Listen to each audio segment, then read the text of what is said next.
My daughter-in-law accidentally sent me a recording that was meant for her brother, and what I heard about my son left me frozen. The next morning, I put a plan in motion that she would never see coming. I'm glad you're here. If you're watching this video, please like, subscribe, and tell me in the comments where you're listening to my revenge story from. I want to know how far it has traveled. I was busy in the kitchen arranging spice jars on the old wooden shelf. The radio was playing with a bit of static. The news was saying something about market prices, but I wasn't paying much attention. My mind was on dinner, trying to figure out what I could make for Michael, my son, who always came home exhausted after a long day at work. Just then, my phone vibrated in my apron pocket. I quickly dried my hands and pulled out the old device Michael had bought me a few years ago. The screen lit up with a notification from Telegram. It was from Emily, my daughter-in-law. I frowned a little confused. She hardly ever sent voice messages, especially since we all lived under the same roof. If she wanted to say something, she just had to open her mouth. Emily had left in the morning, saying she was going to see some friends. I thought maybe she wanted to ask me to pick something up, like more vegetables or milk, so I tapped to listen. But in my clumsiness while holding a salt shaker, I accidentally hit the button to save the audio to my phone. Before I could figure out what happened, I opened Telegram again and saw the message was gone. Emily typed right away. I sent that by mistake. Did you hear it, Mom? I thought for a moment and replied, No, dear. She just sent back a thumbs-up emoji and said nothing more. I sat down on the wooden chair by the kitchen table, still holding the salt shaker. Suddenly, I remembered something Michael had once told me. Mom, Emily doesn't send voice messages. If she does, it must be something really important. That sentence sparked my curiosity. I opened the list of audio files on my phone, and with trembling fingers, I selected the recording I had just saved. Emily's voice came through, but it wasn't the sweet voice she used with me. It was full of annoyance, like she was venting. She called the other person bro, and I knew immediately it was Daniel, her older brother. Then she started talking about Michael. This Michael is so boring, so useless. He never makes enough money for me to live the way I deserve. I felt my heart sink. I tried to keep listening, but every word felt like a stab. She said she couldn't stand being with a man as mediocre as Michael anymore, that she wanted a divorce right now. I was frozen, clutching the phone. Emily continued in a lower voice, as if sharing a secret. She said she was wasting her time with Michael, that she dreamed of being the wife of a rich, successful man, the same one Daniel had promised to introduce her to. Then her tone lightened, followed by a little laugh, as if she'd thought of something funny. If Michael loses his reputation at the company, everything will be easier. Thanks for giving me ideas on how to make him look bad at work. That way I'll have the perfect excuse to ask for a divorce. I was in shock. My heart was beating so hard it felt like it would burst out of my chest. I almost dropped the phone on the kitchen floor. Shaking, I played the recording again. Every word dug into my soul. There was no mistake. It was the voice of Emily, my daughter-in-law, the woman I had come to love like a daughter. She was plotting against my son, the boy I had dedicated my entire life to loving and protecting. I felt a lump in my throat, like something was stopping me from breathing. At that exact moment, the iron gate creaked open. Mom, I'm home. Michael's voice came through clear and full of life as always. I panicked. I quickly shoved the phone into my pocket and took a deep breath to calm down. I went out to the patio and saw Michael standing there, a huge smile on his sun-tanned face. He held up a bag of pastries from the corner bakery, the same one where I used to buy his birthday cake when he was a boy. Have you eaten yet, Mom? I brought you this pastry, the kind you like, right? He asked in his warm voice. I forced a smile. I took the bag and tried to keep my voice from shaking. Yes, I'm just making dinner now. Go take a shower, you must be tired. Michael nodded and went into the house whistling a cheerful tune.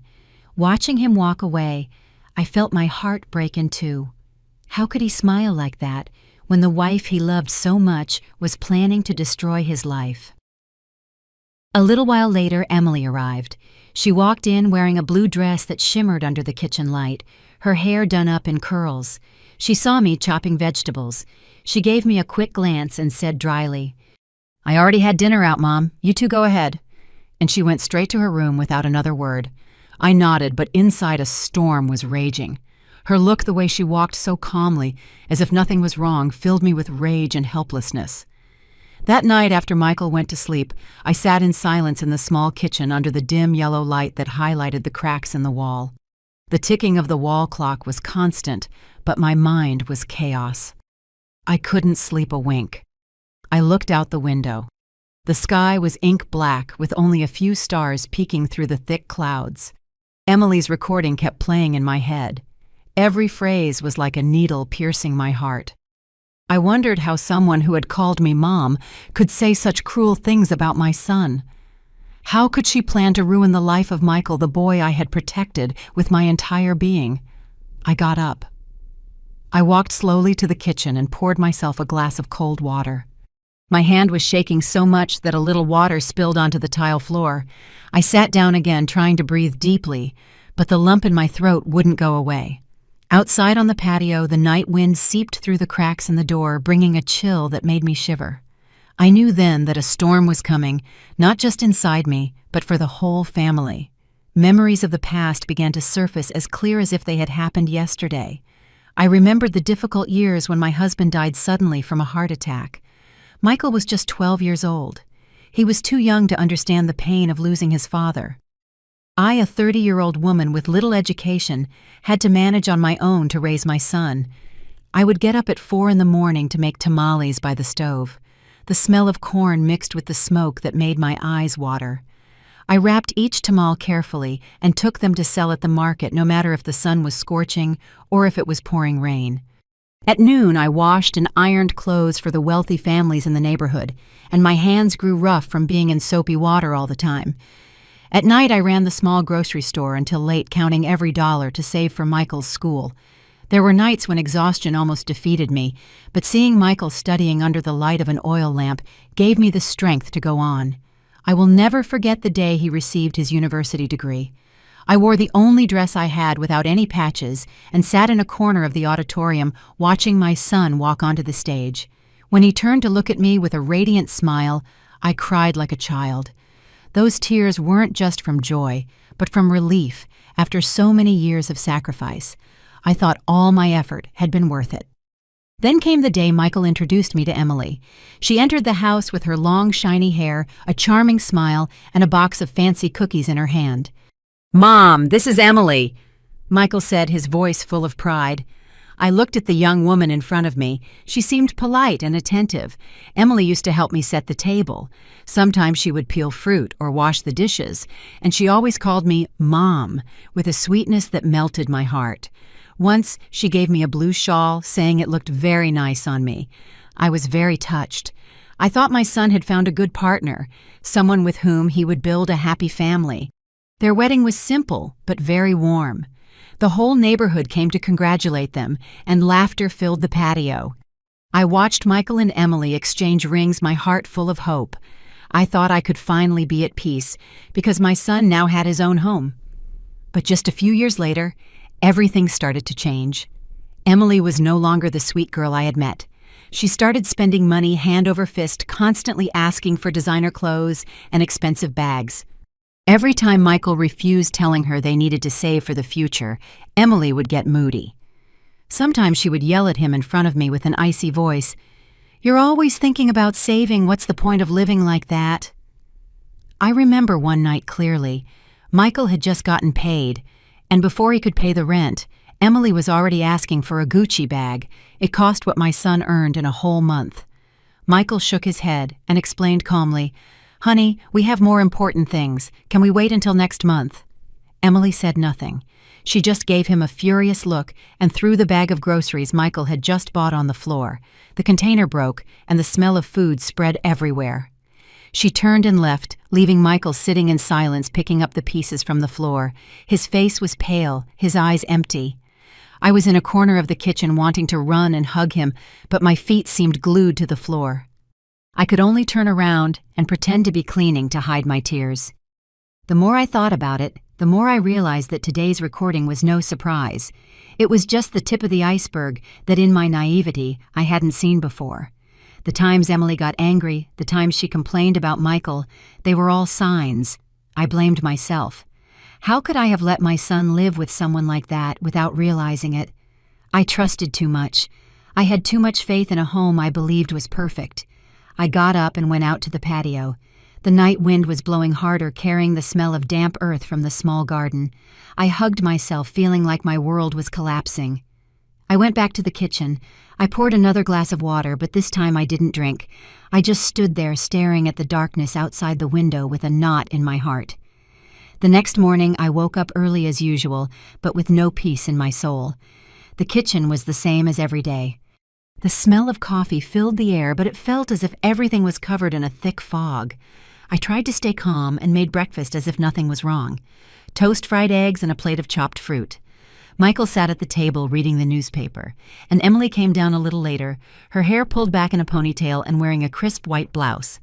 She poured the coffee, put it on the table, and turned to me with a little smile. "Mom, would you like more sugar?" I looked her straight in the eye, searching for a trace of sincerity, but all I saw was a cold fakeness. Her eyes scanned me as if she were calculating something. I nodded slightly and said in a low voice, "This is fine, dear." Inside, the rage was still burning, but I knew I had to hold it in. If I let my emotions show now, everything could fall apart before I could do anything to protect Michael. Michael looked up from the newspaper, excited. "Mom, I have a very important meeting at the office today. If they approve this report, they might consider me for a promotion." He smiled, and his eyes shone with hope. I smiled back, but my gaze unintentionally shifted to Emily. She frowned for a fraction of a second so quickly that if I hadn't been paying attention, I would have missed it. Then she forced a twisted smile, as if hiding something. "Really, honey? That's great," she said in a syrupy voice, but I felt the lie in every syllable. Breakfast passed in silence. The only sound was the clinking of cutlery against the plates. After Michael kissed my forehead and rushed off to work, Emily stayed behind to clear the table. But I knew it was just an excuse. As soon as I turned my back to wash the dishes, I heard her pick up the phone and speak in a low voice, as if afraid someone would hear her. I stood still, pretending to clean the stove, but my ears were wide open. "You leave it to me," Emily whispered. "Michael definitely won't turn in the report on time. I've already taken care of it." My heart skipped a beat. I couldn't hear what was being said on the other end, but I assumed it was Daniel, her brother. Another trap, another attempt to make my son fail. At noon, I went to the market with Sarah, my neighbor and best friend. Under the intense sun, we walked between the stalls full of vegetables with the bustle of people in the background. But my heart was heavy. I couldn't focus on picking out cilantro or meat. Finally, I took Sarah to a secluded corner near the fish market. "Sarah, I have to tell you something." I began, my voice trembling. I told her about the voice message, everything Emily had said about Michael and her plan to sabotage him. Sarah's eyes widened, and she placed a hand on my shoulder. "Oh, Linda, my goodness, how could she? You have to do something. Don't let that woman keep hurting Michael." I nodded, but inside I was a mess. "I know, Sarah, but I have to be smart. If I act rashly, I'm afraid it will only make things worse for Michael." Sarah squeezed my shoulder firmly. "The truth always comes out, Linda. You just watch, gather evidence. I'll be here for whatever you need." Her words gave me strength, but I still felt a vague fear. I was afraid for Michael, and also for myself, for not having the courage to face the truth. When I got home, as soon as I opened the gate, I heard Michael yelling from inside. "Mom, I'm so glad you're here!" His voice sounded desperate, not like his usual self. I went inside and saw him rummaging through a pile of papers on the table, his face pale. "Mom, I can't find the documents for this afternoon's meeting. I left them in my briefcase this morning and now they're gone." I looked around and saw Emily in a corner, with her arms crossed and a look of fake surprise. "But I left them on the table, honey. Didn't they fall out at the office?" she said, as if she had nothing to do with it. I watched in silence, and my eyes fell on the sofa. A stack of papers was sticking out from a crack in the cushion, as if someone had hidden it on purpose. My heart pounded, but I kept my voice calm as I bent down to pick them up. "Michael, could these be them?" I handed them to him, glancing sideways at Emily. He let out a sigh of relief and hugged me. "Thanks, Mom. Yes, these are them. I have to get back to the office now." Emily shot me a fleeting glance with a flash of annoyance, but she quickly turned away, pretending to be busy with her phone. I stood there watching Michael run out, feeling relieved and hurt at the same time. Relieved because my son had found his documents, but hurt because I knew that if I hadn't seen them, Michael would have failed his meeting. And the person behind it all was Emily. I wondered how far she had gone with her plan. How many more times would she try to ruin my son? That night, when everyone was supposedly asleep, I heard whispers from the living room again. I tiptoed down the stairs and hid behind the thick curtain, my heart in my throat. Emily's voice was low but sharp. "Yeah, bro, it almost worked today. I hid the papers, but that old woman found them. I have to be more careful." I clutched the edge of my blouse, trying to control my breathing so I wouldn't make a sound. Her words were another stab, confirming all my suspicions. Emily wasn't just bad-mouthing Michael, she was actively working to make him fail. I went back to my room in silence and lay down, but my eyes burned. I didn't cry, not because I was strong, but because I knew tears wouldn't solve anything. In my head, the pieces of the puzzle started to fit together. The audio, Emily's fake expression, the hidden papers, and the secret call. It all pointed to one truth. Emily was no longer the daughter-in-law I had trusted. She was a danger to Michael, to this family. I couldn't keep this secret to myself any longer. The weight of the recording of Emily's actions was like a rock on my chest that wouldn't let me breathe. I had to do something. Find someone to talk to, not to vent, but to find the right path for Michael. I picked up the phone, and with trembling fingers, I dialed the number of Mr. Julian and Mrs. Beatrice Lopez, Emily's parents. I tried to keep my voice steady as I asked them to meet me at a small coffee shop near the house the next morning. "We need to talk," I said, without giving details. Mr. Lopez answered in his deep voice. "All right, Mrs. Linda, we'll be there." That morning, the day broke cold with a light drizzle, as if the sky was as heavy as my heart. I put on an old gray sweater and the shawl Michael had given me years ago. In front of the mirror, I saw my face, the deep wrinkles, the tired eyes, but with a spark of determination. I didn't want this meeting to turn into a fight, but I needed the truth to come out, and I hoped Emily's parents would understand. The coffee shop was tucked away in an alley with wooden tables close together and a delicious smell of roasted coffee in the air. I arrived early and chose a table near the window. I sat down, gripping my glass of water tightly, trying to gather my thoughts. When Mr. and Mrs. Lopez walked in, I immediately recognized his tall, gray-haired figure and Mrs. Lopez behind him with an old cloth bag and a worried expression. They looked at me with questioning eyes, as if they already guessed part of the story. I stood up, offered a forced smile, and invited them to sit. "Thank you for coming," I said in a low voice. "Can I get you some coffee?" They nodded, and I ordered 3 black coffees, no sugar.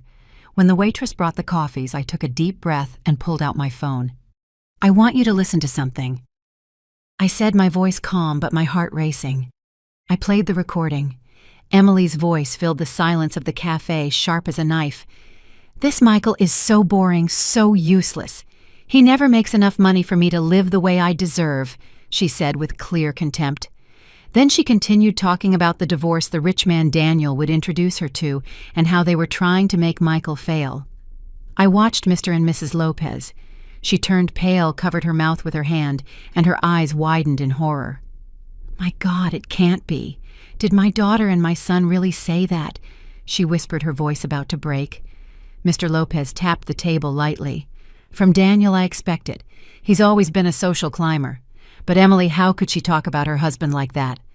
I remained silent, leaving the phone on the table so they could process what they had just heard. Then I told them everything slowly, how Emily sent the message by mistake, how she deleted it immediately, and how by pure luck I had saved it. "I didn't want to believe it," I said, looking them in the eye. "I loved Emily like a daughter. But what she said, what she's doing, I can't let her keep hurting my son." Mr. Lopez sat up straight, his face turning from pale to red with anger. He clenched his fists, holding back his rage. "Mrs. Linda," he said, his voice deep but firm, "we are incredibly ashamed.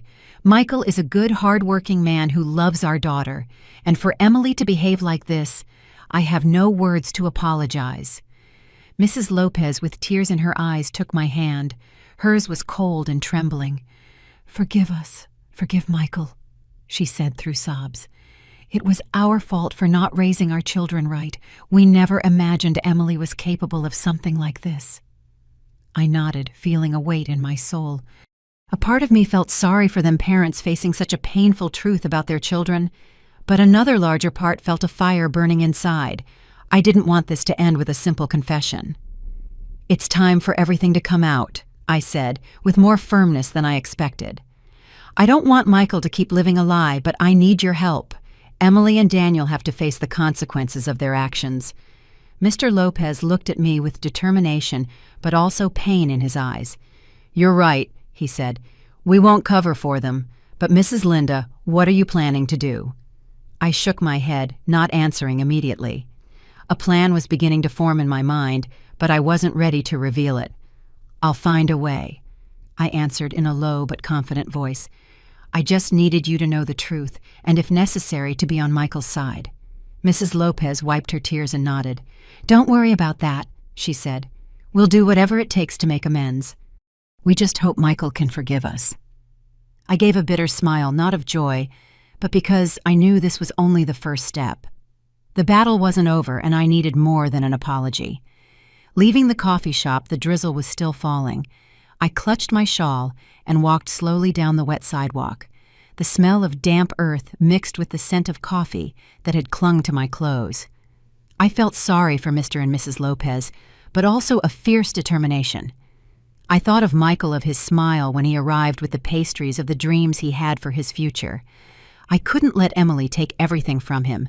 I knew I still had a lot to do.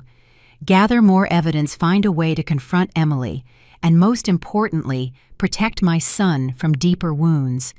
After meeting with Mr. and Mrs. Lopez, I knew I couldn't stop there. My word alone against Emily's wouldn't be enough. I needed someone with more authority, someone who could make her actions have immediate consequences. I thought of Ms. Camilla Harris, Emily's direct boss at the communications agency. If anyone could set things straight, it was her. The next morning, I sat alone in the living room. Sunlight filtered through the curtains, drawing faint stripes on the floor. I picked up my phone and listened to the recording again. Emily's voice came through sharp and dismissive. "Michael is useless. I need a man who's worth it." Every time I listened, I felt my heart clench, but I forced myself to stay calm. I couldn't let my emotions control me. I turned on Michael's old computer, the one he had left for me to use if I needed to look something up. I went to Emily's company website and looked for contact information. In a few minutes, I found Ms. Camilla Harris's email address. I sat in front of the screen fingers on the keyboard and wrote a short email. "Dear Ms. Camilla Harris," I wrote, "my name is Linda. I am the mother of Michael, the husband of your employee, Emily Torres. I am writing to share a truth about her. I apologize for the intrusion, but it is a matter of ethics. I am attaching a recording I received by accident." I attached the audio file. I reviewed every word, every period. I didn't want the email to sound angry or resentful. I just wanted the truth to be known. When I hit send, I felt my heart pound as if I had just thrown a stone into a calm lake. Barely 20 minutes later, my phone rang. An unknown number. I took a deep breath and answered. "Am I speaking with Mrs. Linda?" A voice on the other end said, serious and clear, but not cold. "I'm Camilla Harris, the director of the company where Emily works." I clutched the phone, trying to keep my voice from shaking. "Yes, this is she," I replied. Ms. Harris was direct. "I've listened to the recording you sent me. Could you tell me more about this?" I told her everything briefly but precisely. The message sent by mistake, Emily's words in the recording, and how she had tried to hide Michael's documents to make him fail. I didn't exaggerate anything I just said, what I had seen and heard. Ms. Harris was silent for a moment and then said, "I've had suspicions about Emily for a while. She is engaged in several non-transparent behaviors, late submissions, lies about her project progress. But what you've given me is conclusive proof. Thank you for speaking up.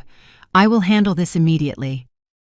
Her voice was firm, but I detected a hint of sadness, as if she too was disappointed in Emily. I hung up and sat there feeling like a weight had been lifted. but I was still uneasy inside.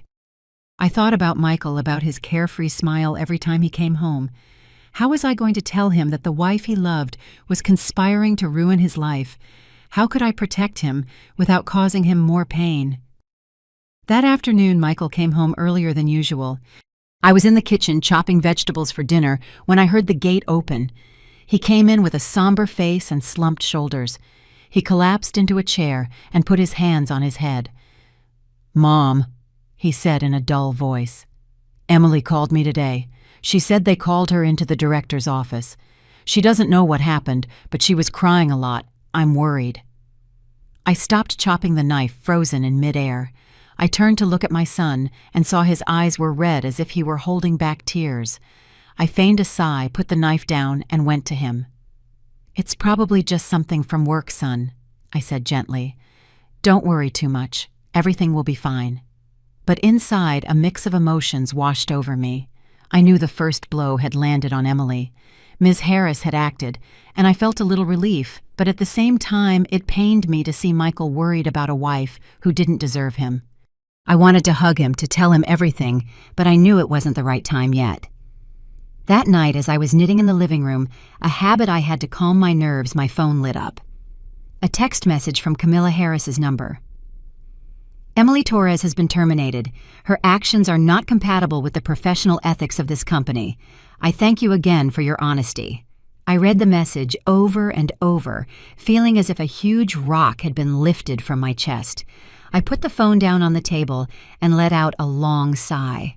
One step of my plan was complete. The dim yellow light illuminated the cracked walls. Ms. Camilla Harris's message was still glowing on the phone screen, but I felt no satisfaction. The firing was just the first step, a small piece in the long journey I had to take to protect Michael. I knew that if I wanted my son to escape the web of lies Emily had woven, I had to bring the whole truth to light right before his eyes. But how could I do it without breaking his heart? That question drilled into my head like a cold wind. I picked up the phone and dialed the number of Sarah, my faithful neighbor, who had been with me through thick and thin. When she answered, I told her that Emily had been fired. My voice was a whisper, as if I was afraid someone would hear me, even though the house was completely silent. Sarah let out a bitter laugh. Everyone gets what they deserve. She thought she was so clever, but in the end, she had to pay. She paused and added seriously, "But be careful. Emily isn't one to give up easily. She'll find a way to get revenge, I'm sure of it." Her words were a warning that made me shiver. I asked her to keep it a secret, but I also said, "Sarah, if the time comes when I need you to be my witness, will you help me?" She answered without hesitation, "Linda, you know I'm always here for you. Call me whenever." That night, when Michael was already asleep, I sat alone at the kitchen table with an old notebook and a pen. I started to write everything down, every date, every small detail I had witnessed. The day I received the recording, the day I saw Emily hide Michael's documents under the sofa, the day I met with her parents, and the day I sent the email to Ms. Harris. I wrote carefully with my handwriting trembling on the paper. Every memory was like a wound, but I forced myself to be strong. I took a large envelope, put my notes, and a copy of the recording that I had transferred to a USB drive inside. I locked it all in a drawer in my bedroom. That small lock was like a promise to myself. I wouldn't let anyone take this truth away from me. The next morning, I called Mr. and Mrs. Lopez again. I didn't want to wait any longer. When Mr. Lopez answered, I got straight to the point. "We need an occasion to confront Emily and Daniel face to face. Michael has to hear the truth or he'll continue to live a lie." There was a silence on the other end of the line, and then I heard Mr. Lopez sigh. "Mrs. Linda," he said in a sad voice, "we agree. Our daughter was wrong and she has to take responsibility. We just hope that one day Michael will forgive us." Mrs. Lopez chimed in with a choked voice. "We'll do whatever is necessary, ma'am. I just ask that you don't blame us too much." I nodded even though they couldn't see me and replied, "I don't blame you, but Michael deserves to know the truth." I decided the perfect occasion would be the upcoming family party, a gathering I had planned for a while to celebrate Michael's birthday. Everyone would be there. Michael, Emily, Daniel, and their parents. It would be the ideal moment for everything to come out. I knew that if I let this opportunity pass, Emily would continue her game and Michael would keep living in the illusion of a happy marriage. That day, I tried to make everything seem normal. Emily seemed to have no idea that I had sent the recording to her boss. She got ready for the party with complete nonchalance, laughing with Michael about the new dress she would wear to impress the family. "What do you think of this dress?" she asked Michael, showing off a bright red dress, her eyes sparkling as if she were acting in a play. Michael smiled and nodded. "You look beautiful, my love. You're going to leave everyone speechless with that." From a corner of the kitchen, watched the scene with a heavy heart. Emily's fakeness made me sick, but I just nodded, hiding a cold smile. Let her keep acting, I told myself. In a few days, it will all be over. The night before the party, I couldn't sleep. I sat at the table, the dim light illuminating my face in a small mirror. I checked my phone, making sure the recording was still there with a full battery. I opened the file, listened again to Emily's voice, and every word reminded me of my mission. I murmured as if talking to myself. Tomorrow, everything will be clear. Tomorrow, Michael will see the true face of the woman he trusted so much. The day of the family party, I got up when the sky was still dark before the first rays of sun appeared. My small kitchen filled with the aroma of Mole Michael's favorite dish since he was a child. I stood by the stove stirring the thick sauce, my hands nimble but my heart heavy. Today wasn't just Michael's birthday. It was the day he had to face the truth, the day everything would come to light. I also made some tamales, wrapping each one carefully, the same way I had wrapped my love for my son for so many years. But today those tamales weren't just food. They were part of the show I had to put on to make everything seem normal. Michael got up early and started decorating the living room. He hung yellow paper garlands from the ceiling, whistling a cheerful tune. "Mom, how does it look?" he asked, turning to me with a radiant smile. I nodded, forcing a smile, but I felt like someone was squeezing my heart. Seeing my son preparing his party with such innocence made me want to run and hug him to tell him that everything was about to change, that I wouldn't let him get hurt. But I couldn't. It wasn't time yet.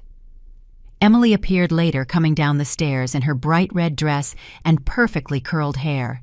She stood in front of the living room mirror, fixing her hair with a satisfied smile, as if nothing had happened. "How do I look, Mom?" she asked me in a sweet but fake voice. I looked at her. My eyes scanned her flashy dress, and I just nodded. "Very pretty, dear." But inside I felt a deep disgust. Emily's fakeness was a fragile mask, and I knew that today I would rip it off. In the afternoon, the guests started to arrive, Mr. and Mrs. Lopez came in with tense faces and sat together in a corner as if seeking comfort in each other. Sarah arrived with a bottle of wine as a gift with a kind smile, but her eyes met mine as if to say, "I'm here, don't worry." Daniel was the last to arrive with a bottle of tequila in his hand and a loud laugh. "Today we have to celebrate big. It's my brother-in-law's birthday." I looked at him and saw the same fake smile as Emily's. They were both acting, but I knew the show was about to end. Dinner began in a tense atmosphere. Everyone made a toast, and the clinking of glasses sounded hollow. I watched in silence, seeing how Mr. Lopez squeezed his wife's hand over and over, his eyes full of anguish. Mrs. Lopez barely spoke, just stared at her plate.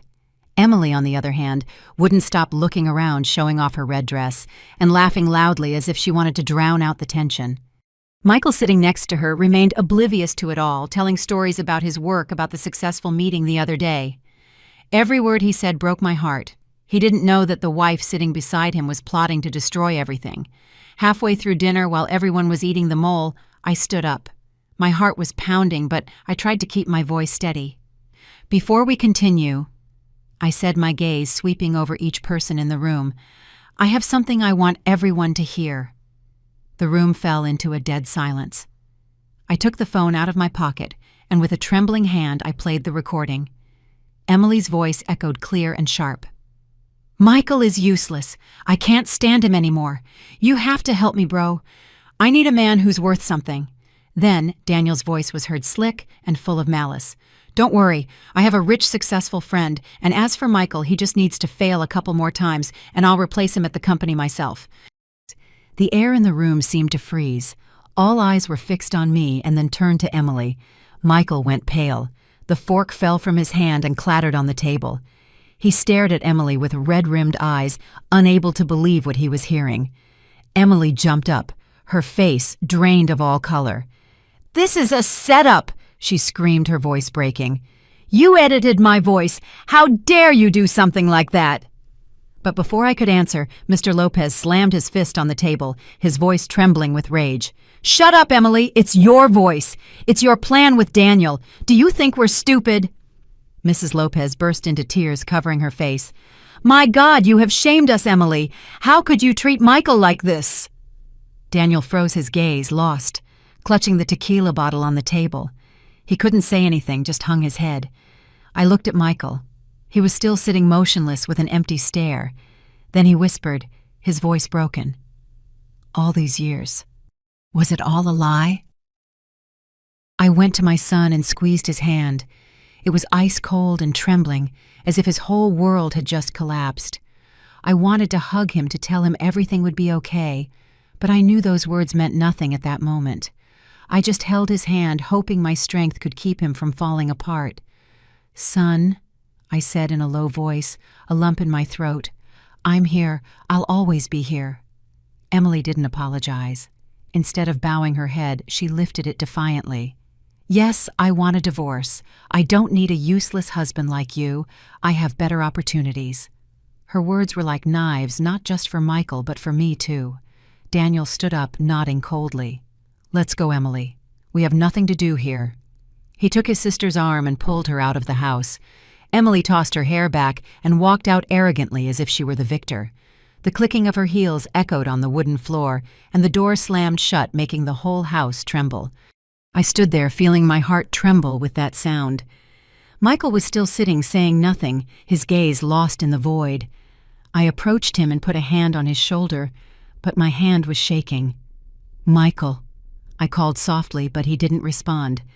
Then, as if it took all his strength, he whispered, "If you've already decided, then go."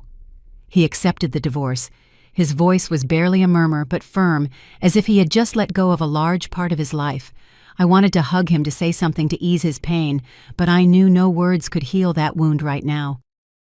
Mr. Lopez came over. His tall figure now looked stooped and tired. He put a hand on Michael's shoulder and said in a grave but sincere voice, "Son, believe me, this is not your fault. My children are the ones who have brought this shame. I ask for your forgiveness from the bottom of my heart." Mrs. Lopez was crying inconsolably. She took my hand and said through sobs, "Mrs. Linda, forgive us. My daughter did a terrible thing, but we won't cover for her. We are so ashamed that we didn't raise our children right." I looked at her and saw the pain in her eyes. I understood that they were suffering, too shattered by the truth. Sarah, my neighbor, stood up, silently poured a glass of water and put it in Michael's hand. "Son, drink this," she whispered with a mother's tenderness. "You need to calm down.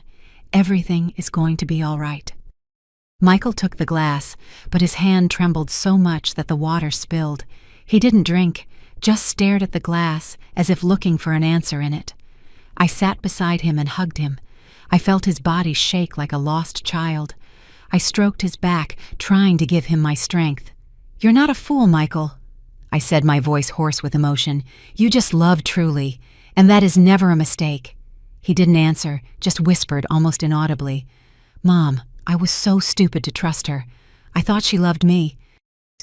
Those words were like a stab, not because I was angry with him, but because it hurt me to see him blame himself for loving someone who didn't deserve it. That night, the party ended in silence.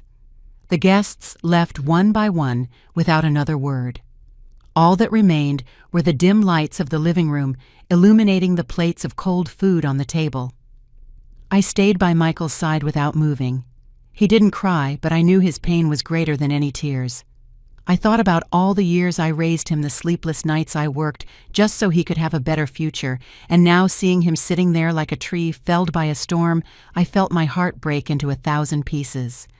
Outside, a dog's bark could be heard in the distance, mixed with the whistling of the wind. Darkness enveloped the house, but inside me a new chapter had just begun. I knew the real storm was just beginning.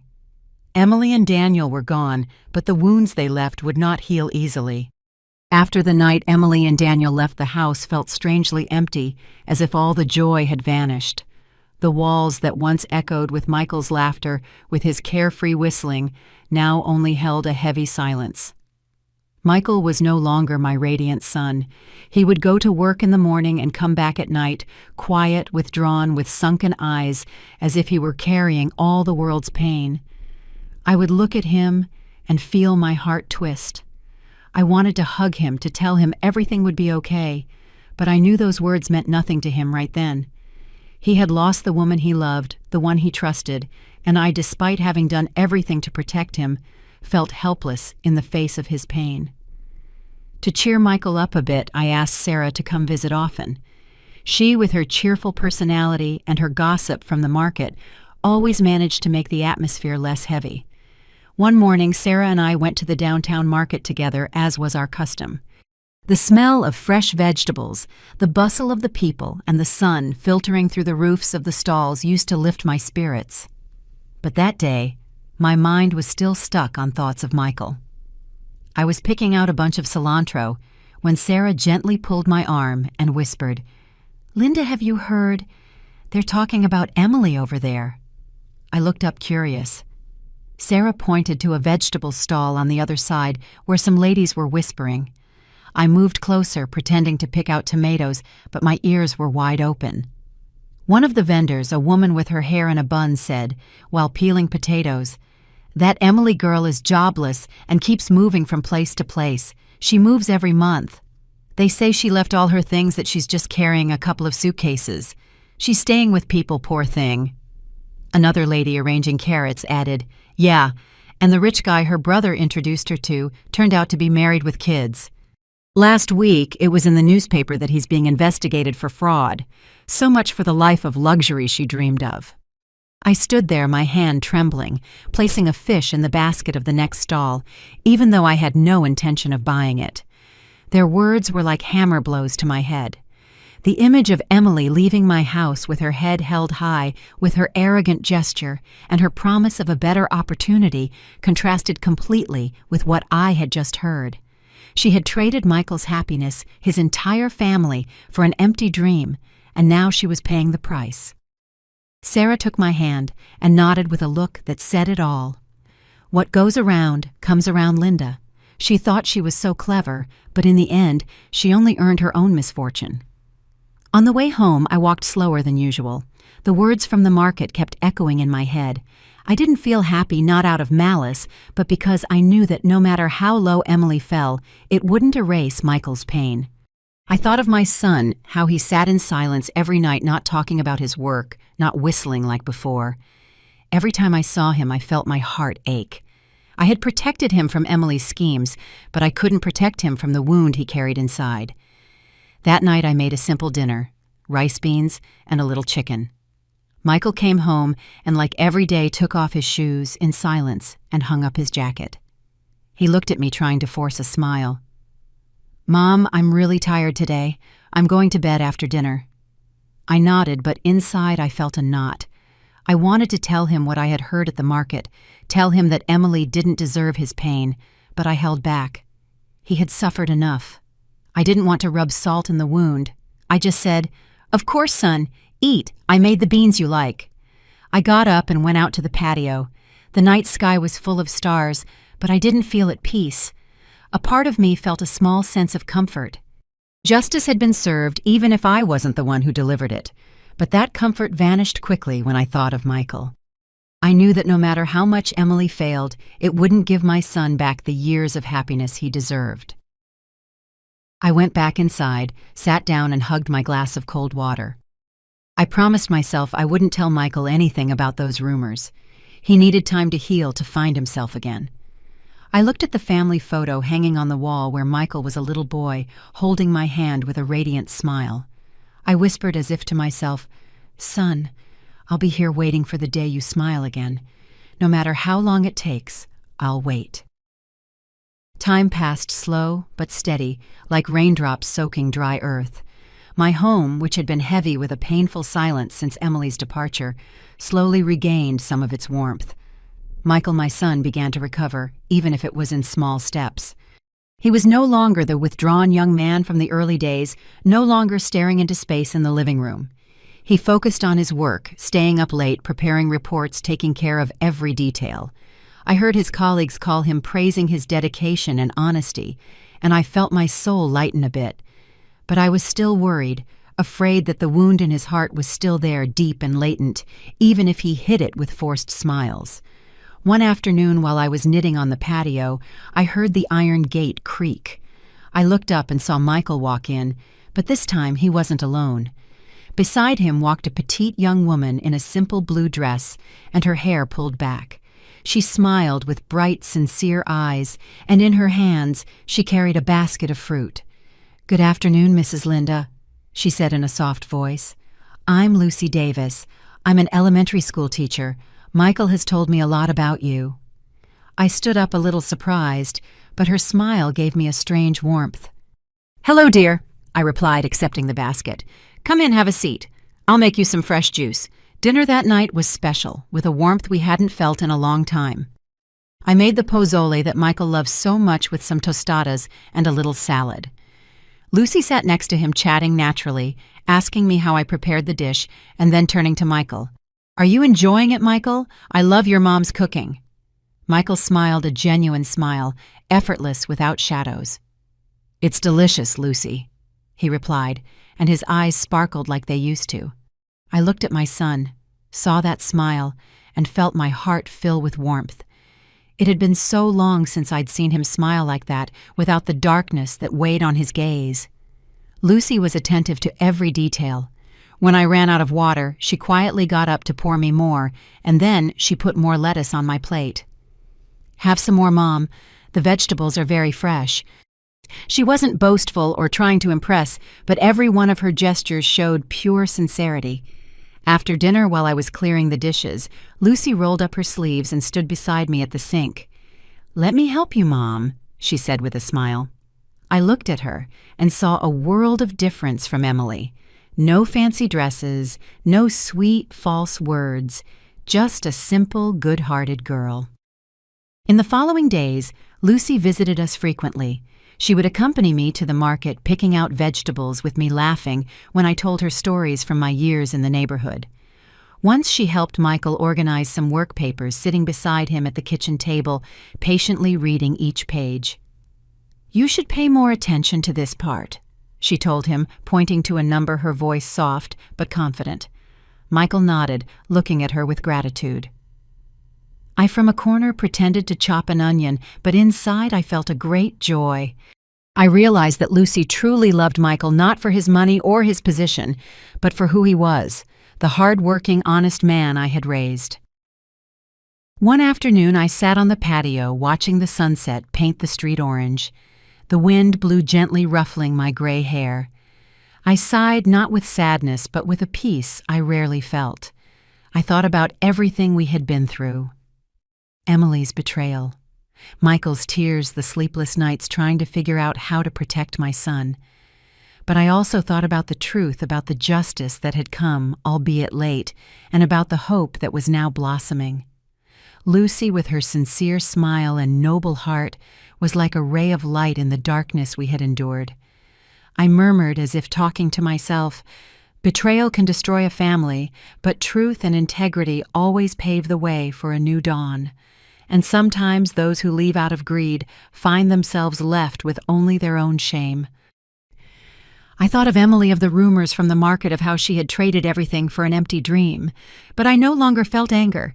She had chosen her path, and I chose to stay by Michael's side, helping him rebuild his life. I looked down the street and saw Michael and Lucy walking back, holding hands, chatting animatedly. Michael turned to look at me and waved. "Mom, Lucy and I are going to make flan for you today." I smiled and nodded. "Of course, son. I'll be waiting for you here." For the first time in many months, I felt a true sense of relief. The storm had passed, and although the scars remained, I knew that my son and I had found a new page, a brighter one full of hope. The story you have just heard has had names and places changed to protect the identities of those involved. We don't tell this to judge, but in the hope that someone will listen and stop to reflect. How many mothers are suffering in silence within their own homes, I really wonder. If you were in my place, what would you do? Would you choose to stay silent to keep the peace? Or would you dare to face it all to reclaim your voice? I want to know your opinion, because every story is like a candle that can light someone else's path. God always blesses, and I am convinced that courage leads us to better days. Meanwhile, on the end screen, I leave you with two of the channel's most beloved stories. I'm sure they will surprise you. Thank you for staying with me until this moment.